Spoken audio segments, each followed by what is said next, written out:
We did it. We made babies. These Kerry Scratch Tetras. Right here. We made some babies of them. Now there are ones right here, for instance. And we've got another one up front here. These are pretty big. And I just discovered them like in the last 4 or 5 days. And you might be like, how is that possible? Well, one, we were catching fish out because there used to be other fish in here. There used to be the rainbow shiners. 2, I was in Brazil for 2 weeks and getting ready for a week and then sick when I got back. So my hypothesis is, as tetras do, they sprinkle eggs every day pretty much, and then some hatched out, and then we were feeding them, didn't realize they were growing, and then my wife fed them for 2 weeks, and she doesn't know if one's supposed to have babies or not have babies, just feeding the tanks, magic small fish feed and other stuff, and then I discovered we have babies. So the passive tetra method is working. I was actually going to send these to the store, and then I was like, oh my gosh, we made babies. Like, I should keep doing that. So now I'll put a little more intentional effort into this. I will say, one benefit of not having snails, you can passively make some stuff like this from time to time. Now, it's not the easiest method, but I have hard water, so people always ask, like, what can you breed? But you guys will know I'm running out of time. We're in November, and I said by this year I wanted to clear out all the snails. Well, you can see this tank. This tank, like, even though I've got all these rainbows that will passively breed in here, they're not gonna until, well, they are breeding. I'm not gonna get any babies until the snails are gone. You can see how many. So I've got, a puffer working on snail duty, not in here yet. But we did get out all the gold guppies from here. So this used to be the gold guppy tank. This is the melt. You can see how well it's coming back. This has now been, I'd have to look, but maybe it's like 10 days from the last time or 2 weeks. Coming in really well. So because I'm putting the food to it, it's working. Over here, I've got some new fish. This is the other tank that melted down. I brought in more Anubias I want to do some stuff with it. But these fish right here were stupid expensive.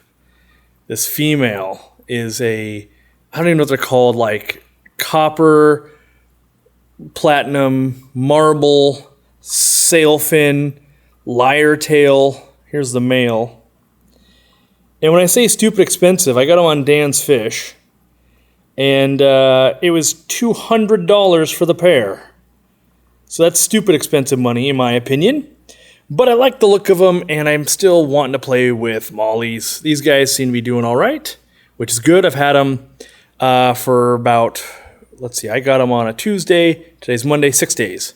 So, yeah, put in a little bit of salt today just to add a little bit of nutrients. You'll see I got some other mollies that aren't doing as well. So, over here we've got the gold guppies. This is the tank that's going to keep breeding. You can see snails. I keep saying snails. Shrimp are chowing down on the easy shrimp and snail shell. This is a food that we developed.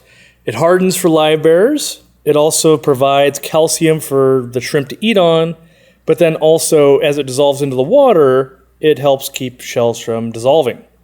So, yeah, in this tank, I need to do another culling. And, when I cull, I send them to the store to be sold. But I like more of the yellow. This guy's still got, pastels in him. I would prefer more metallic, but so there's that. But then you look at like this guy, he's more white than yellow. You'll see some of these that get like some of the black in there. And these, they might have been derived from half blacks or yellows or something like that. You still got the original OG grandma with the back not doing so hot, but I can't bring myself to get rid of her. She deserves to, be the grandma of this tank. But you can see lots of babies going on. That's kind of what we're just doing here is, breeding them up. I keep selling them to the store. People keep buying them, which is great. I'm hoping people keep working with them, and eventually I'll stumble into a better 24-karat gold. Now in here, I do have shrimps.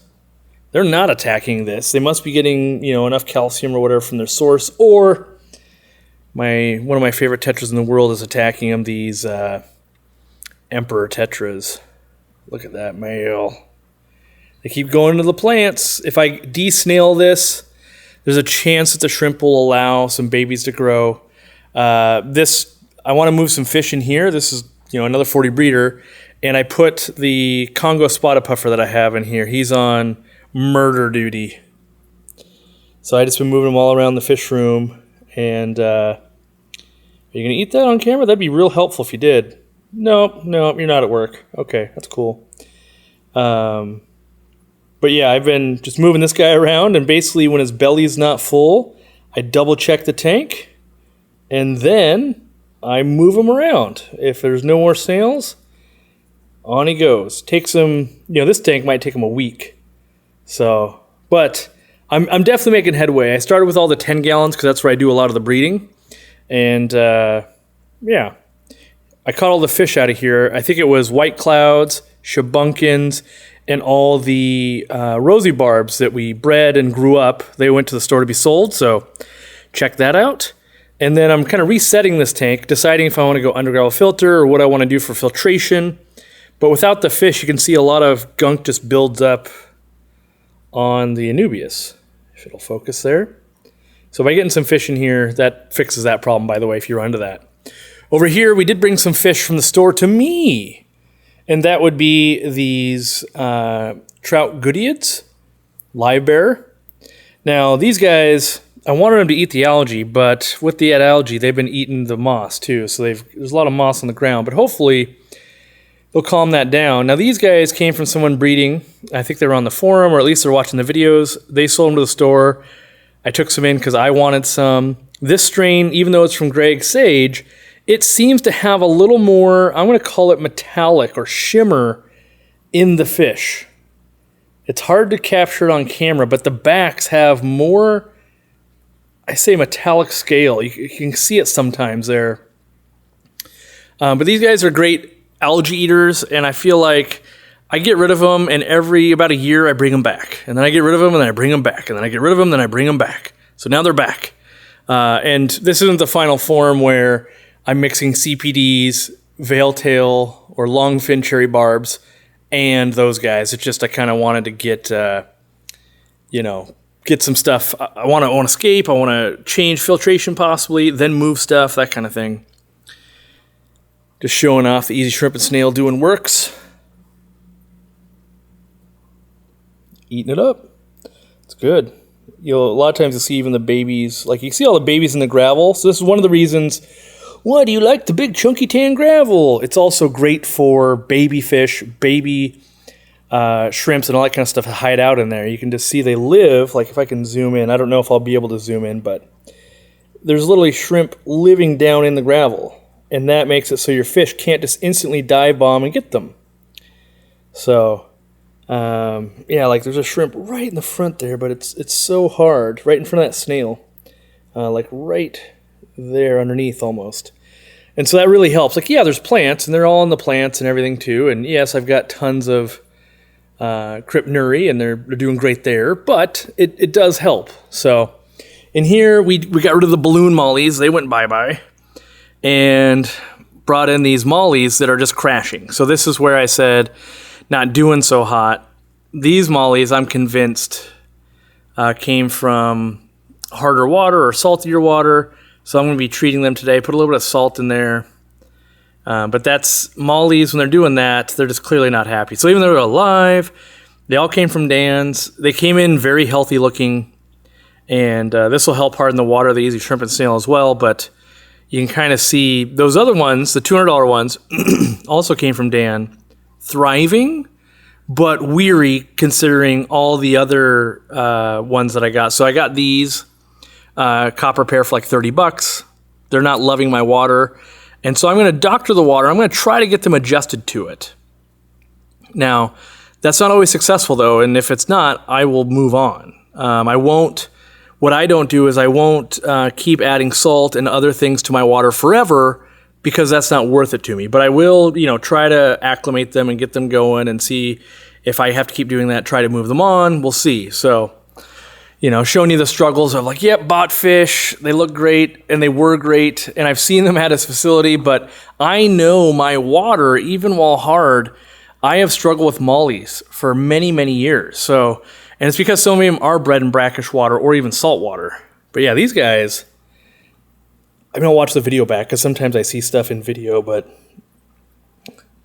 they're looking real good. Active, no problem. And so what I would say is it can be very important where the fish came from. Not just like, yeah, I bought them from Dan, but Dan gets fish from 30 different sources. My store gets fish from, we buy from about 4 or 5 different wholesalers, but they buy from 50 different sources each. So all of the mollies that I'll show you today, they might all be from a different breeder, different source, and that translates to they're used to different things. These guys still doing awesome. You guys seem to love these in the comments. These are the kind of dwarf, I don't know if I'm going to call them dwarf, but the small swordtails, where supposedly guys like this are full grownish. Not very big, but they can also go cold water. You can see I've got some orange shrimp in here with them. They're snacking. And I didn't put anything new in here. We took some dwarf Sagittaria, the front half out to the store so it could sell in some grab bags.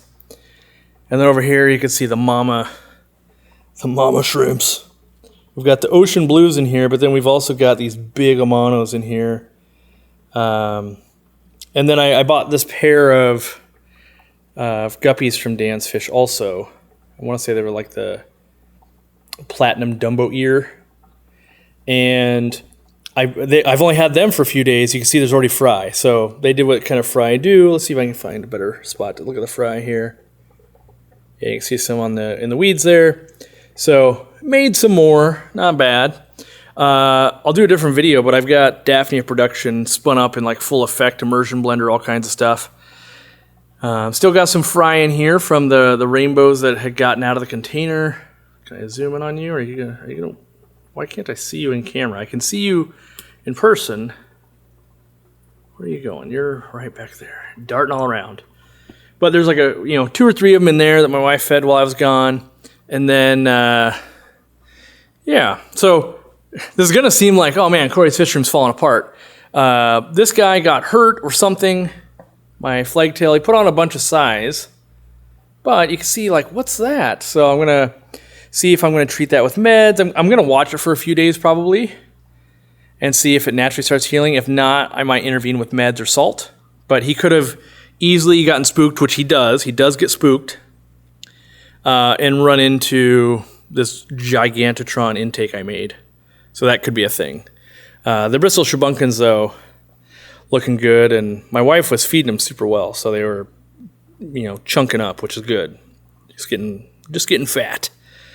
Over here, I kind of got the front off. I've been working on this algae. This algae takes, because you can't, this is 40 inches down, your arm's not long enough to touch this. This is like an hour and a half of work because I've got this mighty magnet with a special like scraper blade on it, and even still, like you can go over it 20 times and it takes off like a little bit each time. But as that grows, it's really a pain. So like, pretty clear up here, all those babies are growing up. Like the amount of babies that just live in the dwarf Sagittaria, and it is pretty nutty, cool scene, a lot of activity, a lot of digging going on. You can see here they dig up spots to breed. So, but the plants are plentiful, the fish are plentiful. See if we get a side action shot. The water, you can see to the other side. So like the water is actually pretty darn clear. Don't know if I'm going to actually go ahead and go to a sump, and I might my plan is to actually optimize the above tank sump more. There's it's basically a 20 long I could fill with media, and then I might put one more canister filter on. Look at all these females are just holding more and more. So these are Pseudotrophia celosi. That's a female, and they hold the babies in their mouths. And so the blue and black striped ones are the males. And so they hold them for about 2 weeks. Then they go around and they spit them out, and little babies come out a little bit smaller than those little guys. Not quite that big. But yeah, there's lots of females holding. And so I'm interested to see, right now we're probably at like 80 or 90 fish or something, because all those yellow ones are babies, basically, except for the adults. I'm interested to see how much they will actually populate. Yeah, so the other thing I kind of want to work on with this tank, I want to get the cancer filter optimized a little bit more and put underneath. So that's one on the to-do list. I want to fix the lighting. The lighting right now just sits on top, which makes it a pain to, like, Corey, why wouldn't you fish out the dwarf Sagittaria that's floating? Because the panels weigh 20 pounds, you're on a ladder, and then they'll dig up a little bit more tomorrow. So I want to try to fix the lighting scenario without blinding me, because if you lift it up like that much, it catches your eye without building a housing. So we're going to try, I'm thinking about building a housing for it. It'll spread the light out. As you raise light, it spreads out more. So could help or hurt. Like we're only getting this real deep yellow or deep green algae like down here-ish. If we lift the light, it might go up to here, and that wouldn't be great. The trick with this green spot algae, by the way, if you stay on it. So if you do the front of the glass every week, this won't happen. You take a trip to Brazil or something and you don't do it, which I was already doing that before, so I don't want to blame my wife. But yeah, it'll do that to you. And so it'll go even behind the plants, but here it won't. Like, we were able to keep this part clean for quite a while. And so yeah. But checking in on some of the two other mollies that Dan sent me. This one right here, which is like a chocolate marble, if I can get it to focus. Chocolate marble, but you see there's a little bit of stuff on the back fin there, that little bit of white. Oh man, I'm getting glare, and there's not very much light. Sorry, my voice still weeks. Yeah, you see that little bit of stuff on the fin, so I put a little bit of salt. I'm going to keep an eye on it. If that fungus breaks out, Icex and Maricin is the trick. You see, look how long those pectoral fins are. That's a female, so we're gonna. My goal was going to. I got these two for free because he didn't have males, so I was gonna try pairing it with that other marble because he thinks it's from the same line. This is an albino one, but you can see this fish is not thriving. Just the way it's swimming, it's kind of shimmying. It's got those spots on it. The other one right here, this is the one that I was watching from my desk, and I was like, that guy is not happy. Like, the fins are ridiculous. Look at those pectorals. But there's nothing on the fins or anything, but that was the first one. I'm like, oh, I don't know if these mollies are happy. So then I went and checked them all. And, yeah, just the two copper ones in that 40 breeder, and this one are the ones that are displaying. But I'm going to go ahead and treat them all like they're going to not be happy. So a lot more fish went to the store. Let's see. We had the Placidochromis. I decided I wasn't going to make a tank for, so those went for sale. Sapphire cichlid. Had one or two rosy barbs left over from breeding in there. Those went. These guys are just making babies. I had a neon blue or neon rosy barb in that tank. It also went to the store. And mostly just trying to get ready for, well, I knew I had fish coming in. So that's really one of the big reasons. Because you see, like, normally I would never double up like this, where I've got that guy who's sick and the babies from the previous spawn. Like, by the way, those grew up and they're doing really well. So my wife's really good at feeding fish. But yeah, I've been making room. These guys haven't spawned again, even though I moved them. But boy, do I like to look at them. I moved them closer to my desk. That female, well, I mean, the male looks great too, but how do you not fall in love with that female? Like, look at the gold color, look at the purple. That's just a good group of fish right there, boy and girl. And those babies you just saw are from them. So they keep posturing like they want to breed again and all that, but you know, they're just not. It could be that I'm running the fish room a little bit colder. You know, I was testing, and I'm at 73.9, which probably puts the tanks at 71. You know, and I also moved them down a row, right? So they're probably 1 degree cooler than they were up above before the move. So maybe, you know, maybe they're sitting at 70. Like, they eat and they're thriving, but maybe they wanted a couple degrees warmer to breed. And I'm trying to decide, What do I think about that? Do I want to try and breed year-round, or am I happy with them taking a few months off? We go through the winter. Once we start heating back up in, April or something like that, the temperature in here will naturally rise, and then they will, probably start breeding again. So, at the moment, slow and steady, I'm not sad because I'm playing catch up, and I love to travel the world, but I hate, Dean and I were talking about this today, love that part, hate the missing out what's going on in the fish room part, because you just lose time and setbacks. So, yeah, it's, we moved all the orange Venezuelan cories. I just took them to the store because they were hiding so much. So, you can see this big white root here. This was in the gravel, so this went, I should do my job here. So we have the easy planter with an anubias in it.